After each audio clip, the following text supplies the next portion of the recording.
Dr. Cowger is the section head of advanced heart failure at Henry Ford Health in Detroit. She also served as the medical director for the Durable Mechanical Circulatory Support Program. She's an active member of the cardiogenic shock, structural heart, amyloid, and sarcoid programs at Henry Ford. Outside of work, Dr. Cowger is engaged in various societies, including the International Society of Heart-Lung Transplantation, where she is a deputy editor for the Journal of Heart and Lung Transplantation. In 2022, she was elected to serve on the OPTN for Heart Transplant Leadership Committee, and she had participated in or led in development of key documents, including the 2022 HFSA consensus document on the medical management of patients on durable MCS. Also, she is on the leadership committee for the STS Intramax and has over 150 peer-reviewed scientific publications. Dr. Cowger. Thank you. It's certainly a pleasure to be with you here today. So I was charged with talking about using guideline-directed medical therapy in patients with heart failure that are being considered for mitral valve interventions. And I was also going to take the opportunity to really talk about some recommendations on hemodynamic management of patients pre and post-procedure, and really taking into consideration the importance of the right ventricle and managing that pre and post-procedure. So starting with the first bread and butter information, looking at GDMT in 2023, and how far the field has come in the last decade in heart failure. Back when I was a fellow, we had beta blockers and ACE inhibitors, and now we've evolved into this realm of ARNIs and SGLT2 inhibitors. So when we talk about HFrEF, that's the individual now classified as an EF less than or equal to 40%. We now have the beauty of joint guidelines where the ACC, AHA, and HFSA have gotten together and agreed on a set of guidelines for managing patients. And the guidelines really hold heavy on the pillars of heart failure management, and that includes beta blockers, MRAs, your aldactone, your Entresto, your SGLT2 inhibitors, and then your family of renin-angiotensin inhibitors, whether that be an ACE, an ARB, or an ARNI. What we know from GDMT is it works, right? It's the foundation of how we manage patients and really try to keep them out of heart failure. And then from the downstream of that, to try to reduce the fibrosis that leads to progressive myocardial dysfunction. And what we know from various clinical trials and other documents is that GDMT reduces heart failure hospitalizations, which is important both for morbidity and for healthcare costs. And it reduces mortality. So a relative risk reduction of 74% or 26% absolute risk reduction. So the meds are there and the meds work. We have really solid data for patients with HFrEF. Largely, all of the agents that we use, the 4 pillars, have a class 1A indication. They all show morbidity and mortality benefit. And I think what's important to hear on the call today is that, back in the era of ACE inhibitors and ARBs, where ACE inhibitors were the preferential agent. Right now, if you can get appropriate insurance coverage, ARNIs are truly preferred over ACE inhibitor and ARBs. The best data for patients are those that are generally NYHA class 2 and class 3. While the MRAs and the SGLT2 inhibitors have some data in NYHA for patients, we really have insufficient data across the board. So most of these GDMT recommendations are for the patients that are largely living in that realm of class 2 and class 3 heart failure. GDMT and HFrEF works, and it works early. We're not entirely sure of all the reasons why it works in such a timely manner, but certainly at the cellular level and what's going on with the neurohormonal cascades in the kidneys are felt to be a large part of that.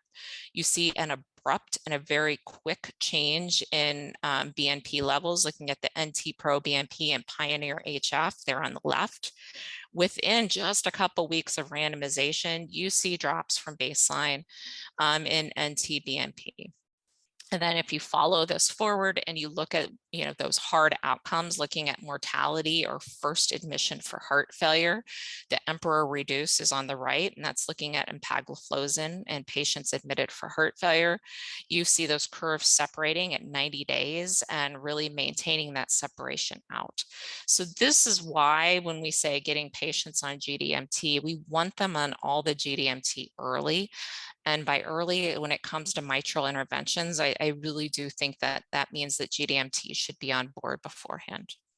So what data do we have to support this? I just showed the prior slides, but this is a little bit cleaner data.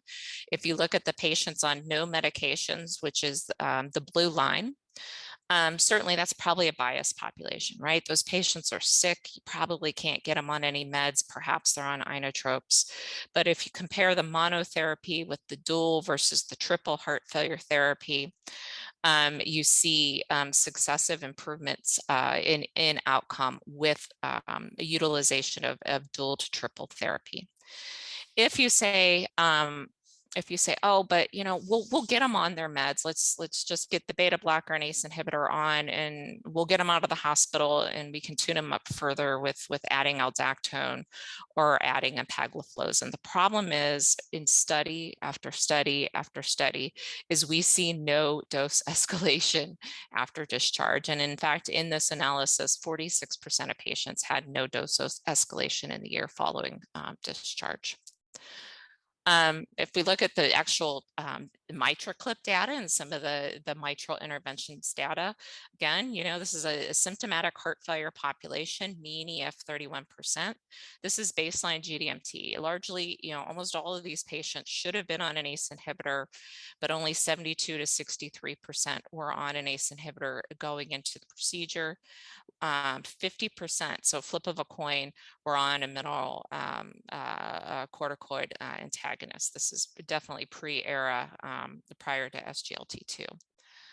I am on the Sophia trial and the Tendyne trial, and if I had $1 for every time I heard that the patient was going to be optimized post-procedure, their blood pressure will be up, their creatinine will be better, we'll get them better optimized. And the fact of the matter is, I think it's best to be honest and say we aren't that good. We globally do not get patients optimized post-procedure, and this is just MitraClip data. It's one of those supplemental tables. There is really no significant improvement in GDMT use post. If we look at the Mitra FR tucked into supplementary table 2, you see their baseline medical therapy. Mean EF in this group was 33%, 50 to 60% were class 3. You see, again, around 73%, so 74% were on an ACE inhibitor, so a quarter weren't. And again, around the 50% mark, we're on the mineral corticoid antagonist. So we're just not there.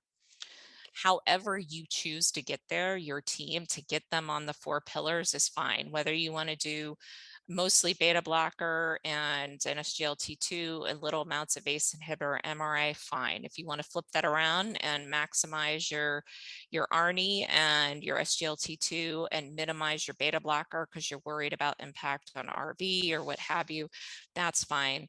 But I think the key rule of thumb is if you don't have all of these agents on board, they're not able to work in concert in knocking down the neurohormones, and really your platform of keeping patients out of the hospital post-procedure is going to crumble.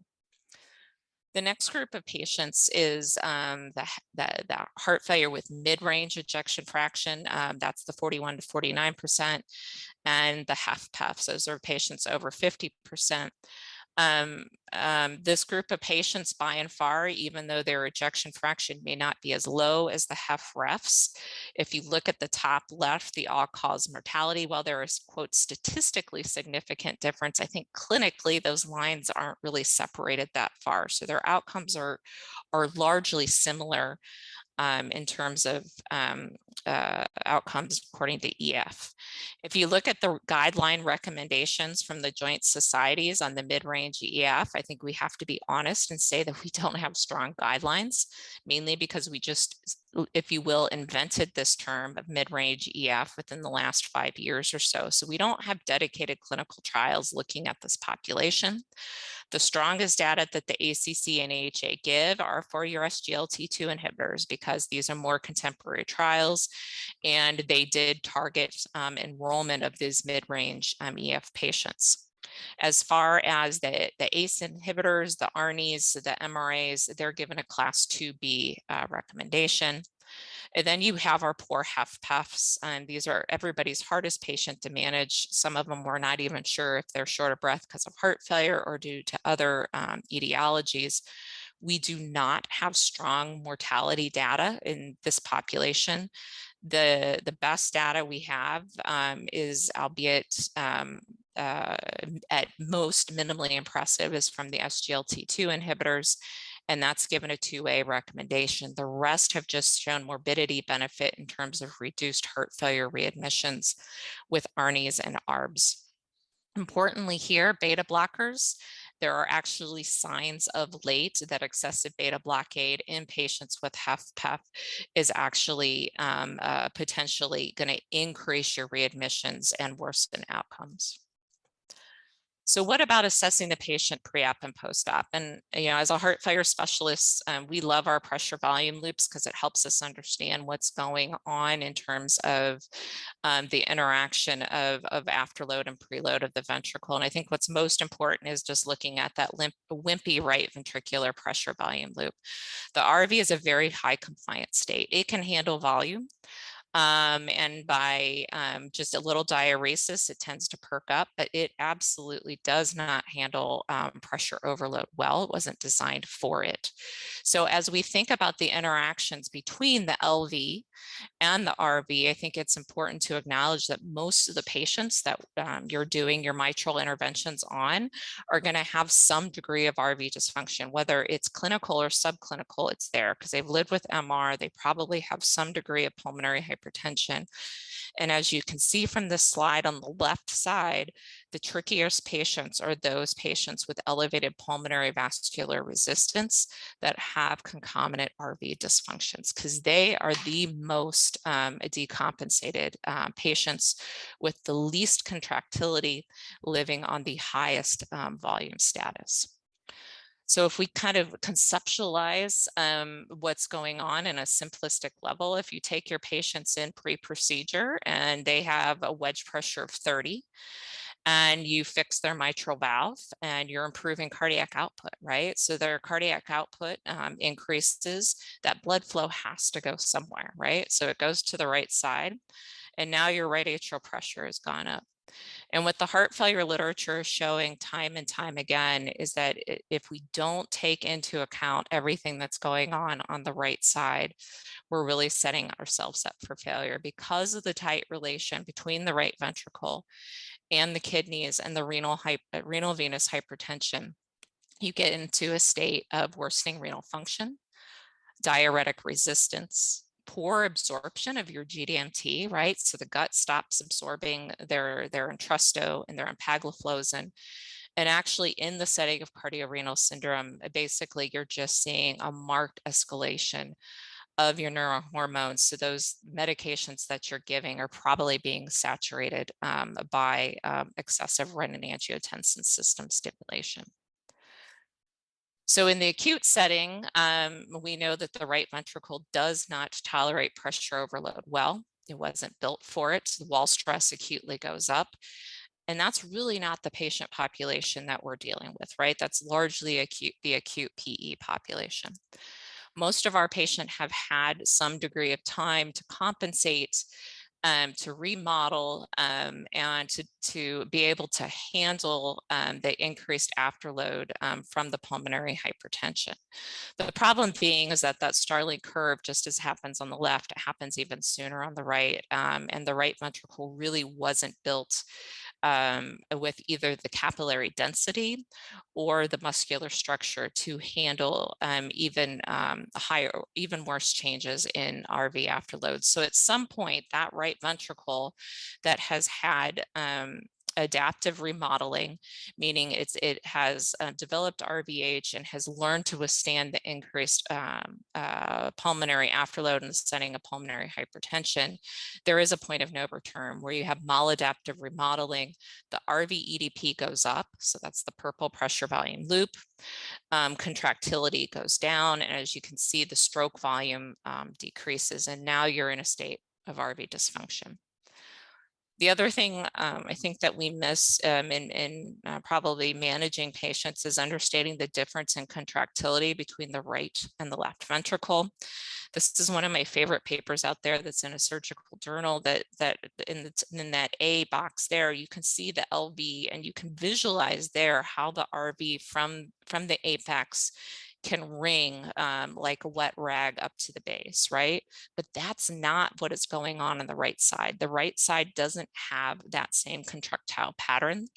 The myocardial fibers are not arranged in the same way. And what's happening is actually that septum is pulling the right ventricle down and around, and 80% of the ejection fraction actually comes from longitudinal strain. So why does that matter? Well, if you have increased pulmonary pressures or increased RV volume, that septum is going to push towards the LV, and that RV is not going to contract well. So if you have acute elevation of right-sided filling pressures, the RV contractility is going to reduce.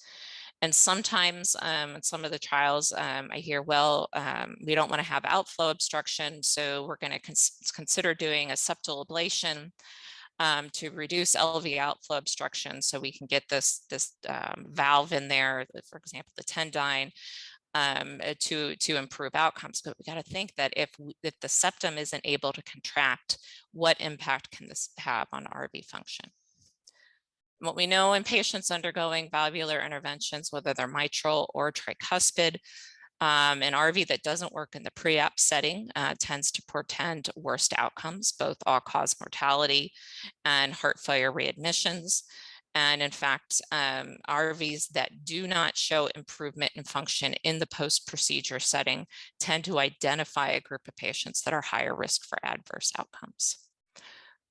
This was a trial looking at TEER in patients with RV dysfunction. If your TAPSE was less than 16 pre-op, or your fractional area change was less than 35%, your mortality in the post-procedure setting was very high. If your RV doesn't normalize, your TAPSE doesn't improve, your RV fractional area change does not improve, your outcomes are worse. So this identifies a high-risk patient. And why am I showing this? Because these are the patients that, if they are not improving, are the patients that really should be referred to an advanced heart failure practitioner in the post-op setting, because these patients, we've done our best. We've done our GDMT. We have tried to intervene on leaky valves, and these interventions aren't working. So perhaps we should think about advanced heart failure therapies. In just the last few minutes, I'm going to give my Jen's 2 cents of recommendations. I am one of those that's like a Boy Scout, or I guess in 2023, they're called Scouts now. So you want to be proactively prepared. And I think, taking a few days to get a patient prepped for your procedure is probably better than 2-week length of stay post-procedure due to cardiorenal syndrome and renal failure. So doing our best to get our right atrial pressure down. And if you're in question of their filling pressures, then put in a swan. Get your RA pressure less than 12, get your PA systolic pressures down, get your WED pressures down, so that you have room in that peri-op setting or peri-procedural setting to give your right ventricle a chance. If your patient weighs 300 pounds and has sleep apnea, they are probably not going to do well under sedation, right? So maybe it's worth getting that patient seen in the sleep apnea clinic to ensure that their sleep apnea is treated, so that you have a prescription post-procedure for when they come back up during their inpatient stay. Certainly getting them on their GDMT beforehand is important, given the benefits that I showed you. And I think more and more we're learning of reducing the silos of care for patients. So even if you don't have an advanced heart failure program within your institution, working across institutions in that pre-procedure phase to make sure that they're on GDMT can actually go a long way. Post-procedure management, I would say, is pre-op management, getting your pulmonary pressures down, being mindful of those kidneys, avoiding hypotension in patients that have high right atrial pressures, and diuresing those patients with high right atrial pressures. And again, sending those high-risk patients with heart failure off to a program. Importantly, heart failure after a valve intervention doesn't disappear, right? So the valve interventions have gone a long way to improve morbidity and mortality in patients. But at the end of the day, they got to you because they have a baseline cardiac dysfunction, right? So their number one causes of mortality and their number one causes of readmission is going to be heart failure. So this is where we say, okay, who are the patients that are not thriving, that need to be sent to an advanced heart failure program? And those patients are those that have recurrent admissions that you've seen in clinic that maybe have needed inotropes or temporary MCS. They're getting ablations for VT. The patients that you look at their echo and you're like, oh man, their ventricle's 81 millimeters, the right ventricle's not working. And then the patients that are on little bits of meds, you know, if you can't get a patient on a decent dose of lisinopril or a decent dose of CoReg, you're not going to knock down their renin-angiotensin system. And we're really not buying them any survival benefit by giving them 4 of Bumex and 5 of metrolazone, right? So these are the patients that, you know, no cadre of medications, whether you douse them in Entresto, is going to keep them alive and out of the hospital. And they probably deserve referral for advanced heart failure. And in Michigan, you know, there are only 170 advanced heart failure programs in the US. And you guys are blessed by having 3 really, really top-notch programs.